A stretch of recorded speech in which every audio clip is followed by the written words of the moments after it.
आज का हमारा टॉपिक है Wheatstone bridge by using Kirchhoff's law.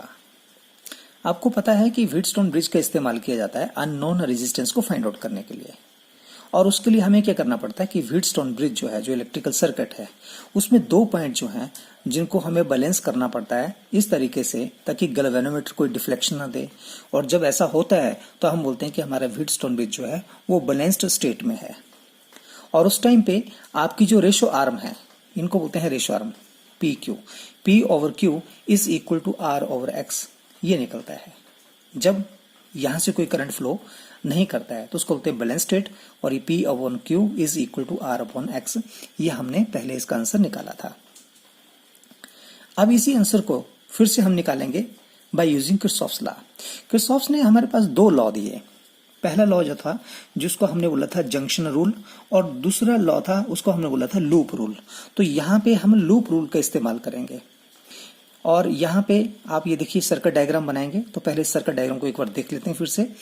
ये आपके पास एक क्वाड्रिलेटरल है, चार भुजाओं की आकृति है, जिसमें ए और बी के बीच में एक नॉन रेजिस्टेंस पी लगाया है जो आपको पता है।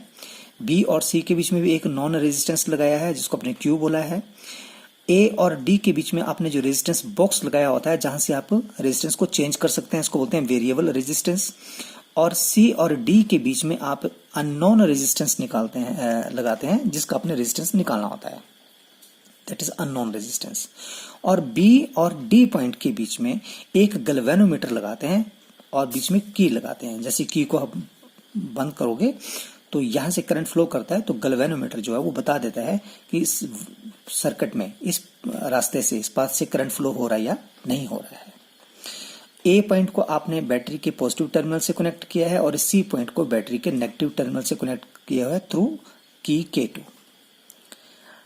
अब देखिए होता क्या है, जैसे ही इसमें K2 की को बंद करूंगा तो ये नेगेटिव टर्मिनल और ये पॉजिटिव टर्मिनल जो है वो इलेक्ट्रिकल सर्किट में जुड़ गए। उससे क्या होगा कि पॉजिटिव टर्मिनल से करंट फ्लो होगा। मान लेते हैं आई करंट फ्लो हुआ। जैसे आई करंट ए पॉइंट पे पहुंचा तो उसके लिए दो डायरेक्शन होंगी, थोड़ा सा करंट इस डायरेक्शन में जाएगा और थोड़ा सा करंट इस डायरेक्शन में जाएगा। मान लेते हैं कि यहां से करंट गया I1 और यहां से करंट गया I2। आई करंट आया, इसका कुछ पोर्शन यहां चला गया और कुछ पोर्शन यहां चला जाएगा। हाई पोटेंशियल से लो पोटेंशियल की तरफ करंट फ्लो करेगा, I1 करंट यहां पहुंचेगा। मान लेते हैं कि जब करंट यहां पहुंचा, मैंने इस की को क्लोज कर दिया है, तो यहां जब करंट ये I1 पहुंचेगा, इसको दो रास्ते मिलते हैं, एक तो ये बी से सी की तरफ और एक बी से डी की तरफ। उसी तरह से जब I2 यहां पहुंचता है डी पॉइंट पे, तो इसको भी दो रास्ते मिलते हैं, एक तो ये सी की तरफ और एक डी से बी की तरफ। मान लेते हैं कि बी पॉइंट हाई पोटेंशियल है और डी पॉइंट लो पोटेंशियल है, ये मान के चलते हैं। यहां लिखता हूं कि बी जो है ये इसका पोटेंशियल हाई है और डी का लो है, ऐसे लिख दिया मैंने, हाई पोटेंशियल और ये लो पोटेंशियल। तो जब बी पॉइंट हाई पोटेंशियल पे होगा और डी लो पोटेंशियल पे होगा तो करंट बी से डी की तरफ जाएगा, हाई से लो की तरफ।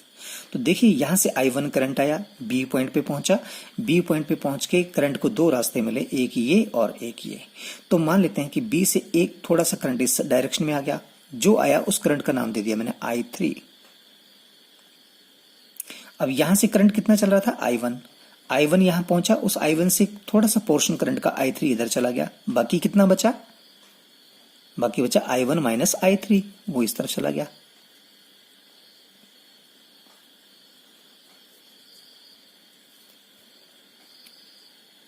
उसी तरह से यहां से I2 करंट आया, यहां पहुंचा, तो ऊपर से कौन सा करंट आया, I3। तो I3 और I2 दोनों आपस में यहां पे कंबाइन हो गए, और फिर इस डायरेक्शन में कितना करंट गया, एक तो ये I2 गया और ऊपर से I3 आया, यानी प्लस I3। ये करंट इस तरह चला गया। जब ये दोनों करंट यहां मिले आपस में तो क्या हुआ, देखिए ये I1 माइनस I3 यहां से आया सी पॉइंट पे और ये यहां से आया, दोनों ऐड हो जाएंगे, I2 प्लस I3 माइनस और प्लस के कट गए, क्या बच गया आपके पास, I1 प्लस I2। और I1 प्लस I2 किसके बराबर है, I के बराबर। देखिए ये करंट I आया, यहां से I1 गया और ये I2 गया, यहां फिर से I1 I2 इकट्ठा होकर क्या बनेगा, I करंट, जो यहां से फ्लो करेगा और बैटरी के नेगेटिव टर्मिनल की तरफ फ्लो करेगा। अब हम यहां पे बैलेंस्ड स्टेट की बात करेंगे बाय यूजिंग किरचॉफ्स लॉ।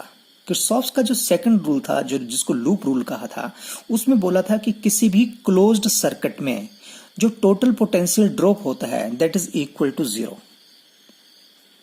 तो यहां पे हम दो क्लोज्ड सर्किट लेते हैं, एक तो लेंगे ए बी डी ए और दूसरा लेंगे बी सी डी बी। तो पहला क्लोज्ड सर्किट ये लेते हैं, फिर दूसरा ये लेते हैं और दोनों में किरचॉफ्स लॉ को इस्तेमाल करते हैं। और हम ये मान के चलते हैं कि जो करंट क्लॉकवाइज चल रहा है, ये मैंने एरो लगाया है, जो करंट जो है घड़ी की सुई की तरह ऐसे ऐसे चल रहा होगा इस डायरेक्शन में, उसको हम पॉजिटिव लेंगे, जो उल्टी डायरेक्शन में चलेगा ऐसे उसको हम नेगेटिव लेंगे, इधर पॉजिटिव और उल्टा नेगेटिव। तो पहले आप ए बी डी ए जो है इस क्लोज्ड सर्किट को कंसीडर करते हैं।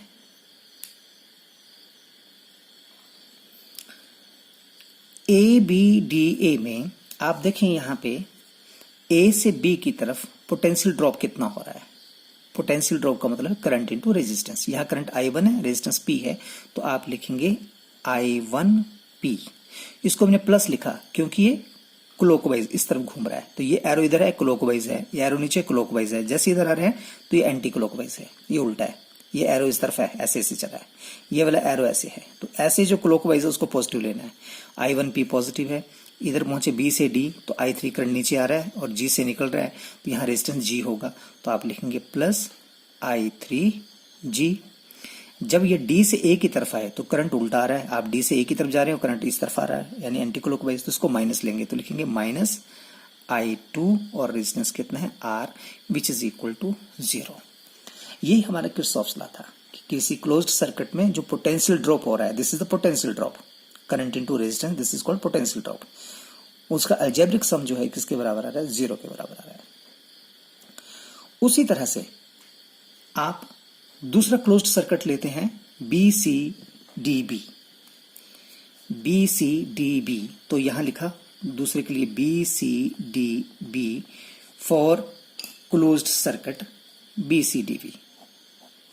यहां पे देखें फिर से क्लॉकवाइज जो करंट फ्लो कर रहा है उसको पॉजिटिव लेंगे, जो एंटी क्लॉकवाइज होगा उसको नेगेटिव लेंगे। तो यहां से देखिए अगर ये सर्कल बना हुआ है ये वाला, तो इसमें ये वाला करंट पॉजिटिव आएगा, ये वाला नेगेटिव आएगा क्योंकि आप इस तरफ आ रहे हैं और ये करंट इस तरफ चला हुआ है उल्टा नेगेटिव।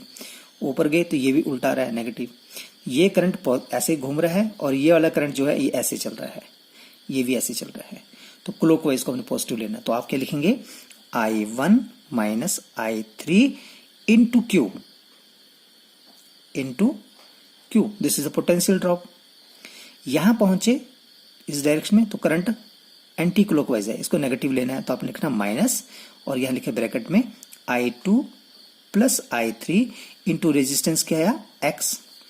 यहां पहुंचे तो फिर से एंटी क्लॉकवाइज है, माइनस I3 और रेजिस्टेंस कितना है G इज इक्वल टू 0।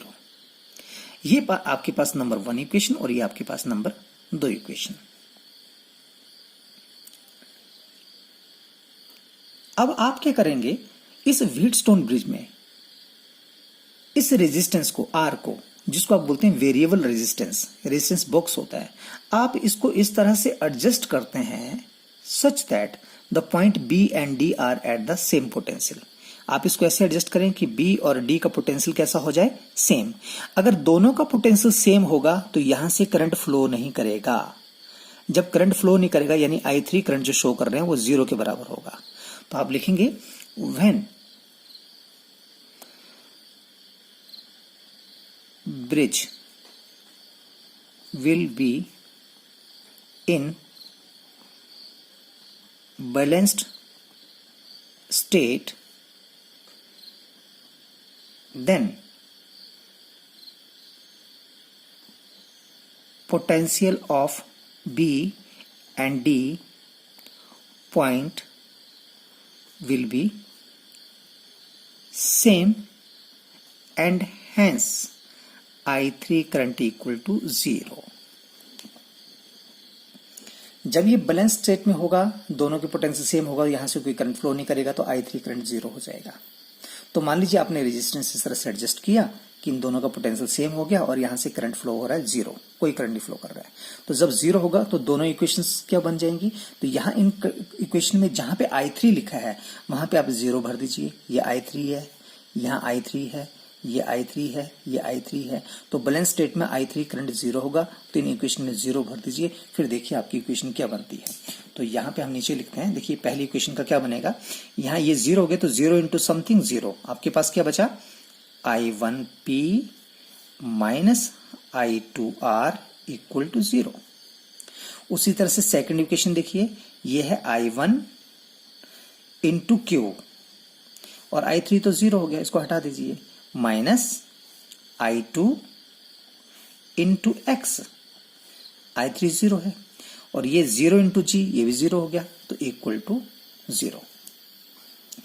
इन्हीं इक्वेशन को आप ऐसे लिख सकते हैं, पहली वाली इक्वेशन को आप लिख सकते हैं I1P is equal to I2R और नीचे वाली इक्वेशन जो इसको लिख सकते हैं I1Q is equal to I2X। अब ये जो इक्वेशन है इसको आपने नाम दे दिया थर्ड और इसका नाम दे दिया फोर्थ। फिर आप लिखेंगे dividing equation 3 by 4, dividing equation 3 by 4। क्यों डिवाइड किया, क्योंकि मैंने रेशो आरएम फाइंड आउट करनी है। रेशो आरएम कौन सी है, ये वाली P और Q, तो मैंने P ओवर Q निकालना है। तो जब मैंने P ओवर Q निकालना है तो यहाँ इस इक्वेशन में देखिए आपके पास यहाँ पे P है, यहाँ पे Q है। तो जब मैं इनको डिवाइड करता हूं, तो क्या होगा, मैं अगर यहीं पे डिवाइड कर दूं तो ये रकम ये यहां से ऐसे डिवाइड होगा, ये भी डिवाइड हो जाएगा और इसके डिवाइड होने से क्या होगा, ये I1 से I1 कैंसिल हो जाएगा, I2 से I2 कैंसिल हो जाएगा और आपके पास क्या बचेगा, P upon Q is equal to R upon X। This is the principle for the Wheatstone bridge. Ratio arm is equal to this. और यहां से आपको P नॉन रेजिस्टेंस है, Q नॉन रेजिस्टेंस है, R आपके पास नॉन रेजिस्टेंस है जिस box है और X अननोन है, तो आप ये निकाल सकते हो। ये 3 रकमें आपको पता है, चौथा आप फाइंड आउट कर सकते हो। So it proves the condition for balanced Wheatstone bridge by using Kirchhoff's law.